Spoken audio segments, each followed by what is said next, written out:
Hello everyone, Assalamu alaikum. How are you all? I hope you are well. Welcome back to my channel in this new video.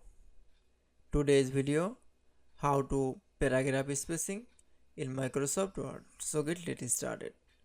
At first open your Word document file. Firstly, then we show the Word document is in this video. I will show that paragraph spacing. Now select from the any text option. Now going to the home menu option. Now click for the paragraph spacing option. Then analysis option is then show the 1.0 and 1.15 and 1.5 and 2.0. Then analysis. Now select from the 2.5. That's it. Then again another text option. Now for select. Now going to the spacing option 2.5.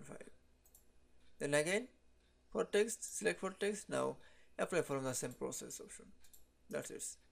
Then I show the paragraph spacing in Microsoft Word. I hope you enjoyed the video. Please like, comment, share and subscribe my channel. Thanks for watching my video.